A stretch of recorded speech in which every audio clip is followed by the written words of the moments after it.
Hello guys! Yo, what's up mga master? Ayan, ngayon nga, mag-i-steam tayo ng gatas. Tuturuan ko kayo paano nga ba ang proper steaming. Ayan, ito yung mga pinaka-aantay-antay na mga baguhan. So, this is for you.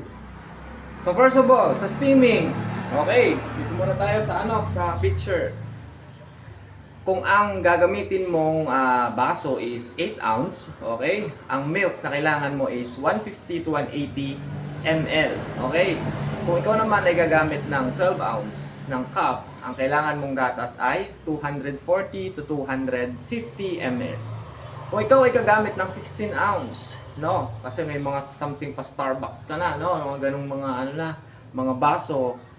Meron sila noon mga ganon. 60, may 22 ounce pa nga, no? So, I think around 280 kung sa 16 ounce and kung sa kung sa 22 ounce, kailangan mo na dyan ng mga around 300 to 320 ml ng gatas. Okay? And then, mas malaki na rin yung pitcher na kailangan mo doon. Mas malaki pa dito sa 16 at sa 22 ounce. Okay, balik tayo dun sa topic natin. How to steam the milk. First of all, purge. Okay, yan. Yung purge para yung mga condensation na meron dito, yung water, ma-release. Okay, kasi pagka yan hindi ka nag-purge, hindi ka makakabuo ng magandang microfoam. Okay, so after mo mag-purge, master, next is, kailangan ilubog mo yung pitcher mo sa steam 1, yung tip lang nung gatas dito. Okay? So yung gatas, dapat dito lang. Hindi mo siya ilulubog na hanggang dito yung gatas. Dapat dito lang. Yan, dyan lang. So after nun, master, makakarinig ka ng tinatawag na hissing sounds. No, ano yun? Ano yun, sir? Yun yung tunog ng psst, psst, o kaya kss, kss.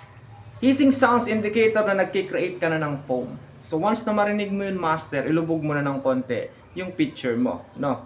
I-submerge mo na ng konti. So, after nun, master, makikita mo, umiikot na siya. Yun yung tinatawag na whirlpool motion. You know? So, pag nakita mo na yun, master, yung whirlpool motion na yun, yun naman yung stage kung saan yung mga malalaking bubbles is nagiging microfoam na. No? Smooth microfoam. Yun ang tawag doon. So, pag nakita mo yun, master, yung whirlpool na yun, ibig sabihin, okay yung steaming mo. And after nun, master, yun na yung time kung saan magdi-decide ka na kung ano yung magiging desired na temperature mo sa steaming. So, paano yun, master? Tara, i-demo natin. Sheesh! Siyempre, master, bago ang lahat, i-ready muna natin yung espresso. Siyempre, diretso latte art. Hindi pwedeng mawala yun, boss. Diba? Yan. So, i-ready muna natin yung ating espresso. Gagawa nga pala tayo ngayon ng tulip stock. So, tignan natin kung ilan ang mabubuong tulip stock sa 12 ounce na baso.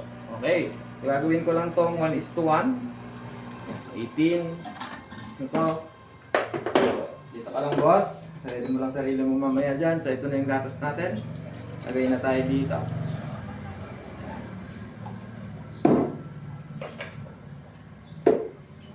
So, bago mag-uka, master, yun ang sikreto. Mga 240 to 250.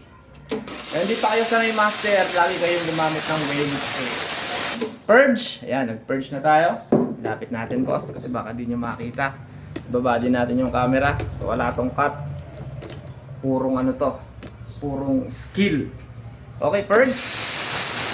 Then, patay. Then, positioning. Ayan. Tip lang. Ayan, papapansin nyo. Ito lang. Tip. Yan, ganyan lang. Then, start. So, kung kahit ano, master, ginagamit nyo na anuhin nyo lagi. Yan, hissing sounds.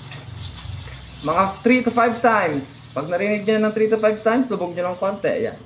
Pansin nyo, umiikot siya ng whirlpool. So, yung malalaking bubbles na ano na siya sa maliliit na microphone. Yun. Tapos kayo na magde-decide kung okay na yung temperature nyo. Yo, see this one, master? Napakaganda. Ay siya, ay pagkaganito ang yung steaming, boss. Ay siya, ay paldo ka. Oh. Sa latte art natin.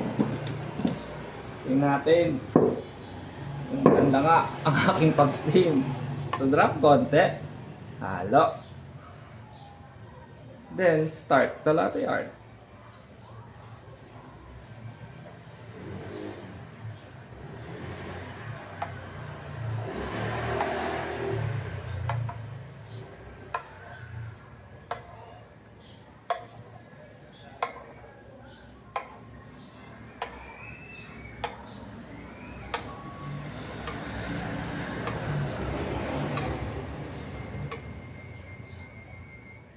Yun, nakalabing 5 tayo.